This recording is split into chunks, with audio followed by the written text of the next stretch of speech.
Softly and cheerfully, the crimson birds sing a welcoming melody, and they dance among the rays of the brilliant sun on the ground below. Scents of juniper and gardenia gently fill the air, restoring the senses and bringing healing to the soul. Peace. Peace is all around. Tangible, tangible as a presence, and laughter. Laughter is heard in the distance. In a bed arrayed with fine linen, the young woman slowly opens her eyes and readjusts to the purity of the light. She has not seen this before, yet it seems vaguely familiar, as if long ago, long ago, she once belonged here.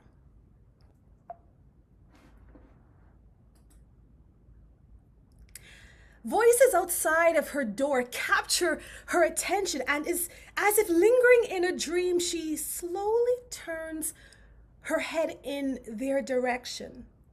Although she cannot make out exactly what they're saying, with great joy, they speak of one who has come home. She tries to sit up, and her body doesn't feel the same. Her arms and her legs are light, and there seems to be new energy radiating from her core.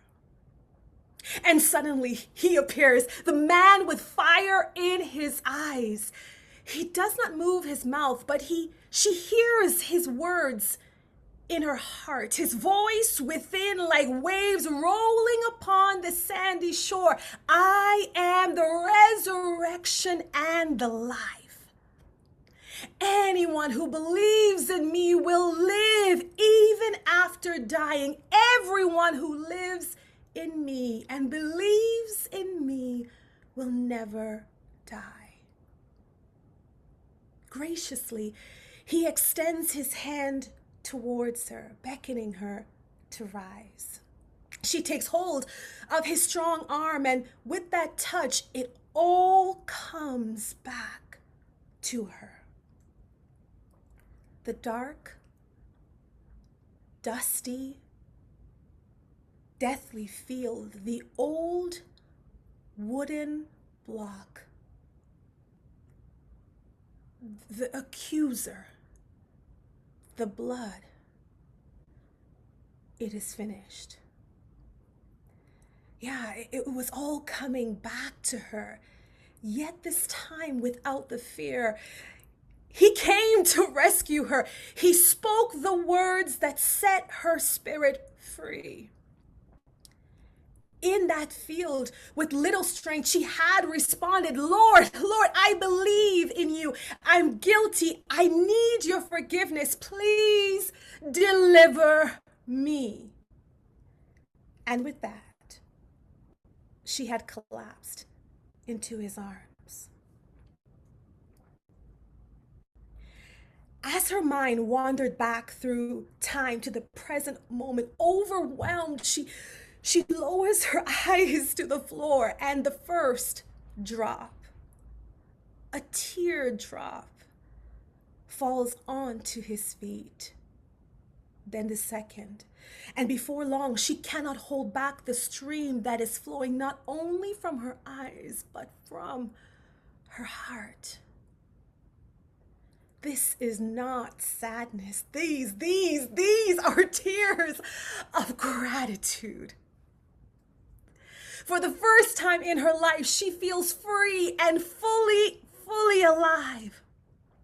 And these words begin to stir in the depths of her soul, and they pour out as an offering. You heard my cries. You came for me. You delivered me from my fears, and you silenced the accuser, and you rescued me, although I've never met you before. I thought I would be enslaved for the rest of my life, but you paid the debt. This is a dream too precious to hope for. You came and you unlocked a world I did not know before. Thank you.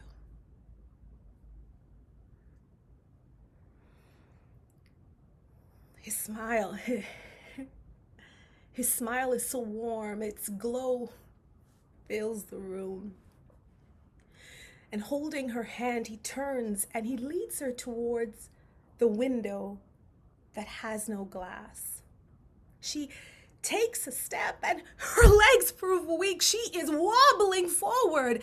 She has felt weakness before standing on that old wooden block, but this weakness is different. It's as if she is a newborn babe now gaining strength in her legs. Embarrassed, she looks up and she says, I'm sorry, Lord. And he smiles again, as if to say that he understood. In an instant, he provides her with a chair, one overlaid with gold and jewels, and sits her next to the window. There's no shame. There's only love. Yes, she will have to learn to walk again, not depending on her strength to carry her, but on his strength. And yes, the energy that she felt in her core is connected to him. She follows his gaze through the window without glass, and she sees a sight that is just, it's too wonderful for words. There is so much activity all around, and music fills the air. With joy in her heart, she looks over at him sitting next to her on the chair. And at once she knows that although this place was more than she could ever hope for, he was to be her resting place. Yeah, she would sit with him and follow him and learn to move as he did, strongly, confidently, and purposefully. Yeah, she would be transformed. And yeah, she would become like him.